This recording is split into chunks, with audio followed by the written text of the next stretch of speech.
नमस्कार दोस्तों, स्वागत है आपका यूपीएससी क्रिएटर में। दोस्तों, आज हम इस वीडियो में बात करने वाले हैं भारत के संविधान के बारे में।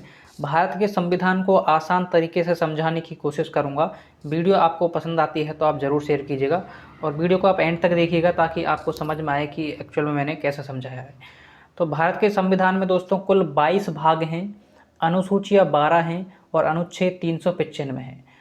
कुल 22 भाग में से आज हम शुरुआत करने वाले हैं भाग 1 की, और इस भाग 1 के अंतर्गत अनुच्छेद 1 से 4 के अंतर्गत आते हैं। अनुच्छेद 1 से 4 तक के अनुच्छेद भाग 1 के अंतर्गत आते हैं। भाग 1 का जो नाम है संघ और उनके राज्य क्षेत्र हैं, यानी कि यूनियन ऑफ स्टेट। भाग 1 का नाम है संघ और उनके राज्य क्षेत्र, जिसमें 1 से लेकर के 4 तक के अनुच्छेद आते हैं। तो पहले अनुच्छेद की हम बात करते हैं। अनुच्छेद 1 क्या कहता है दोस्तों कि भारत राज्यों का संघ है, यानी कि भारत जो है हमारा देश, ये राज्यों से मिलकर बना हुआ है। ये अनुच्छेद 1 में इसकी चर्चा की गई है कि भारत राज्यों से मिलकर बना हुआ है, राज्यों का एक संघ है, यूनियन है एक राज्यों का। तो और भारत का नाम भारत है, ये भी अनुच्छेद 1 में ही इसकी चर्चा की गई है। तो 28 राज्य और 8 केंद्र शासित प्रदेशों से मिलकर बना है भारत, और इसी को बोलते हैं भारत राज्यों का एक संघ है, जो कि अनुच्छेद 1 में इसकी चर्चा की गई है। अनुच्छेद 2 की बात करते हैं। संसद द्वारा विदेशी राज्यों को भारत में मिलाया जा सकता है। दोस्तों, अनुच्छेद 2 कहता है कि संसद के द्वारा विदेशी राज्यों को भारत में मिलाया जा सकता है, यानी कि उदाहरण के तौर पर आपको समझाना चाहूँगा, 16 मई 1975 को सिक्किम भारत में शामिल हुआ था। यानी कि 16 मई 1975 से पहले सिक्किम एक अलग देश था, एक अलग कंट्री थी। 16 मई 1975 को उसे भारत में मिला लिया गया था। तो ये अनुच्छेद 2 के तहत किया गया था। संसद विदेशी राज्यों को भारत में मिला सकती है। उस समय इंदिरा गांधी की सरकार हुआ करती थी। 16 मई 1975 को सिक्किम को भारत में मिला लिया, यानी कि अनुच्छेद 2 का पालन यहाँ पर किया गया था।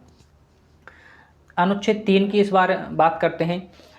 संसद द्वारा राज्य में परिवर्तन किया जा सकता है, यानी कि संसद चाहे तो किसी भी राज्य में परिवर्तन कर सकती है बिना राज्य की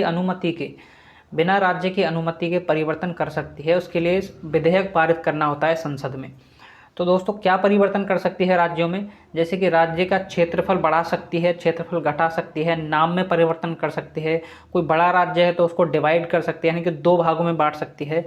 तो इस तरह के जो काम है वो अनुच्छेद 3 के अंतर्गत संसद द्वारा किए जा सकते हैं। संसद में विधेयक पारित करके ये काम किया जा सकता है। उदाहरण के तौर पर मैं आपको बताना चाहूँगा कि 3 ऐसे राज्य हैं जिनको अनुच्छेद 3 के तहत अलग किया गया था। 3 ऐसे राज्य हैं जिनका नाम मैं आपको अभी बता देता हूँ।